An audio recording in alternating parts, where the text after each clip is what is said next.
Hello students, आज हम लोग क्लास 10 के फिजिक्स पोर्शन में प्रकाश का परावर्तन नामक पाठ का अध्ययन करेंगे।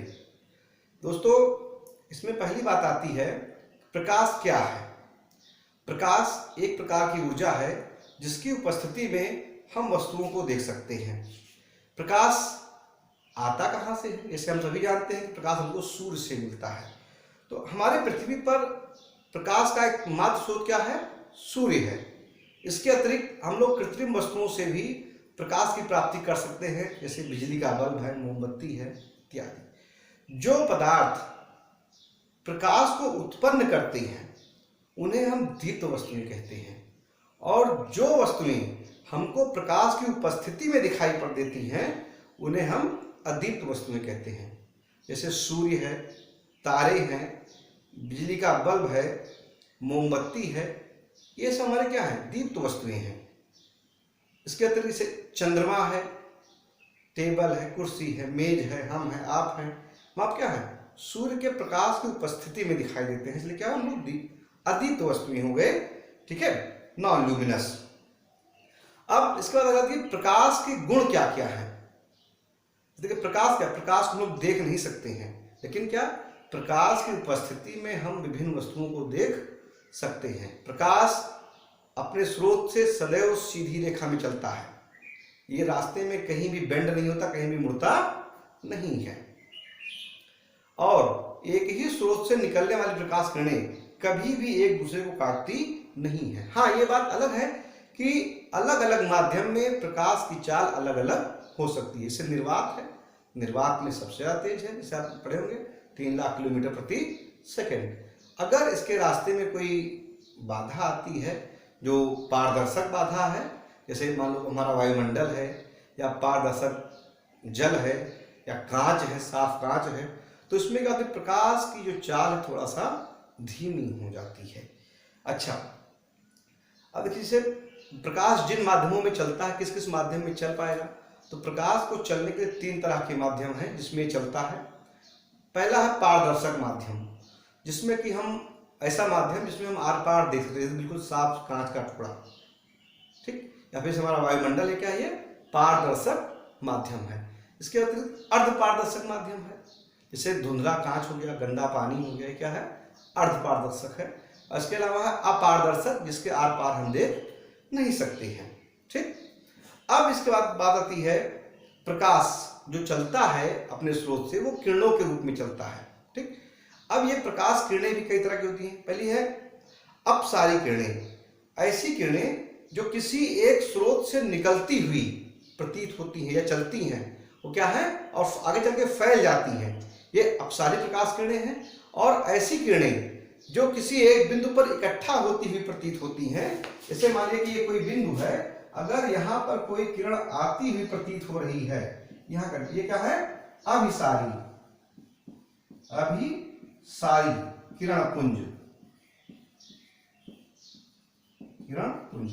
और अगर ये किसी बिंदु से निकलती हुई प्रतीत हो रही है, यहां से बाहर की ओर जा रही है, फैल रही है, तो क्या हो जाएगा? अपसारी किरण पुंज। ठीक, और अगर ये किरणें एक दूसरे के समानांतर चलती हैं, मतलब इनके बीच में दूरी जो हमेशा बराबर है, इसको हम समांतर किरण पुंज बोलते हैं। समानांतर किरण पुंज कहेंगे। ठीक है, तो 3 तरह की हमारे किरण पुंजें हो सकती हैं। ठीक, तो ये तो बात हुई किरणों के बारे में कि हमारी प्रकाश किरणें किस तरह से चलती हैं। अब हम बात करते हैं प्रकाश का परावर्तन। प्रकाश का परावर्तन हम किसे कहते हैं? परा और आवर्तन। पर मतलब दूसरी ओर, ठीक है, और आवर्तन मतलब चलना। जब प्रकाश की किरण किसी चिकने तल से टकराती है, जैसे मान लीजिए कोई आपका दर्पण है, या आपके यहाँ कोई चमकीली थाली है नई, या कोई स्टील का बर्तन है नया ना, तो उसमें आप अपने चेहरे दे सकते हैं, तो इस तरह का जो चिकना तल है इसको हम परावर्तक तल कहते हैं। ठीक, तो इस पर अगर कोई प्रकाश की किरण आपतित होती है, जो किरण आ रही है, इसको बोलते हैं इंसिडेंस रे या आपतित किरण। आपतित किरण, ठीक, जो किरण आती है और इस चिकने तल से टकराती है तो ये उसी माध्यम में कोण बनाते हुए वापस लौट जाती है। इस लौटने वाली किरण को बोलते हैं परावर्तित किरण। परावर्तित किरण, ठीक। तो ये जो घटना है प्रकाश का परावर्तन कहलाती है। और ये जिस बिंदु पर परावर्तक तल से टकराती है इसको हम बोलते हैं आपतन बिंदु। आपतन बिंदु, ठीक। और अगर इस आपतन बिंदु पर हम एक लंब खींच दें, नॉर्मल खींच दें, तो हमको यहां पर दो कोण मिलते हैं। एक हमारा एंगल आई और दूसरा एंगल आर, ठीक। तो प्रकाश के परावर्तन के जो दो नियम है, ये दो ही नियम है। नंबर एक कि आपतित किरण, परावर्तित किरण, आपतन बिंदु और आपतन बिंदु पर खींचा गया लंब, ये सदैव एक तल पर होते हैं तथा आपतन कोण आई ये परावर्तन कोण आर के बराबर होता है। ये हमारे परावर्तन के दो नियम हो सकते हैं, ठीक। अब इसके बाद हम देखते हैं परावर्तक तल। परावर्तक तल ये कितने तरह के होते हैं?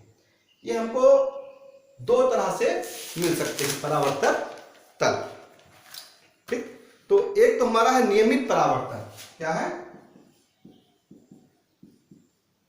नियमित परावर्तन। कि अगर एक हमको कहीं कोई प्लेन मिल जाता है, कोई सीधा सरफेस मिल जाता है, तो इस पर किरणें जिस एंगल से आती हैं इसी एंगल से टकरा करके वापस चली जाती हैं। ये अपने मार्ग को बदलती नहीं है। लेकिन अगर कोई इरेगुलर सरफेस है इस तरह से, तो उस पर जो किरण जिस एंगल से आ रही है उस एंगल पे न जाके किसी अन्य एंगल पर ये परावर्तित होने लगती हैं, ठीक। तो उसको हम असतत परावर्तन कह सकते हैं, ठीक। तो ये हमारे परावर्तन है। और इसके बाद तीसरा हमारा एक और पॉइंट आता है प्रतिबिंब। कि जब कोई प्रकाश किरण कहीं पड़ती है तो हमको उसका प्रतिबिंब प्राप्त होता है। तो एक मन में सवाल आता है, प्रतिबिंब या इमेज क्या होती है? प्रतिबिंब,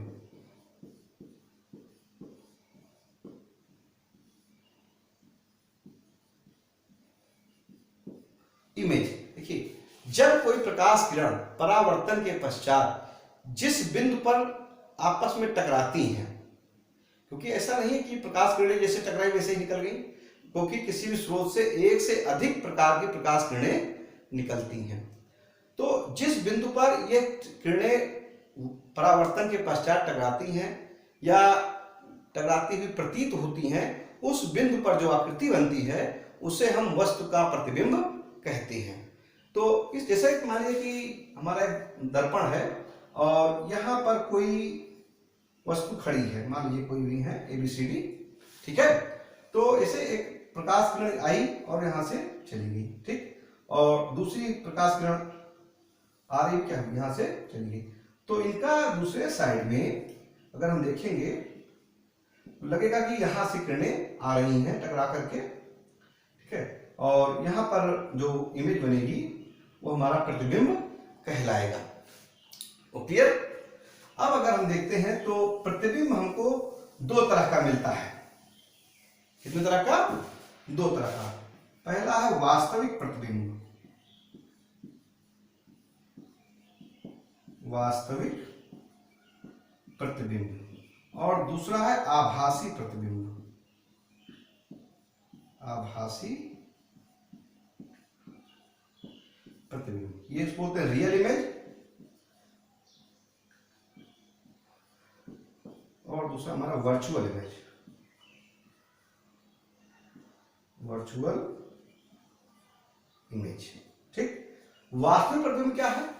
कि जब कोई प्रकाश किरण परावर्तन के पश्चात वास्तव में किसी बिंदु पर टकराती है तब वहां पर जो प्रतिबिंब बनता है उसको हम वास्तविक प्रतिबिंब कहते हैं।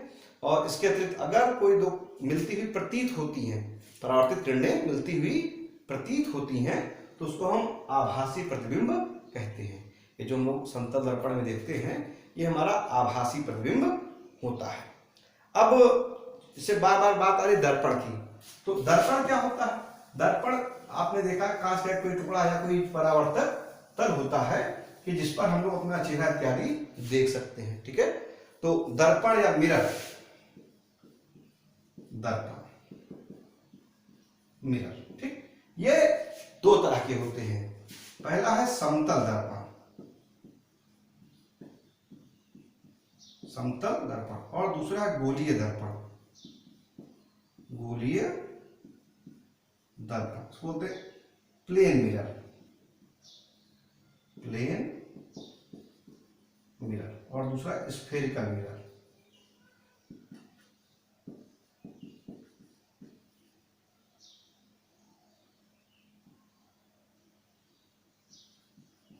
Spherical mirror. समतल दर्पण हम देखते हैं जो उसका तल बिल्कुल समतल हो, इससे हमारा घर में अपना जो शीशा रखते हैं सूरज देखने के लिए, ये हमारा क्या है, समतल दर्पण है। गोलीय दर्पण ये किसी कांच के खोखले गोले का एक भाग होता है जिसके किसी एक तल पर पालिश की गई हो। मान लीजिए हमने लिया है, इस तरह से हमने पालिश कर दिया। एक जगह हम देखते हैं जहां पर हमने धंसे हुए तल पर पालिश, उभरे हुए तल पर पालिश है, और धंसा हुआ तल क्या है, ये परावर्तक है। तो अगर इस तरह का कोई दर्पण है तो इसे कहते हैं अवतल दर्पण, अवतल दर्पण। और अगर इसका उभरा हुआ तल परावर्तक है और धंसे हुए तल पर पालिश की गई है तो उसको बोलते हैं उत्तल दर्पण, उत्तल दर्पण, कनकेव मिरर और कॉन्वेक्स मिरर। तो ये दो तरह के मिरर होते हैं, तो इनके बारे में हम लोग अगले अध्याय में अध्ययन करेंगे। ओके।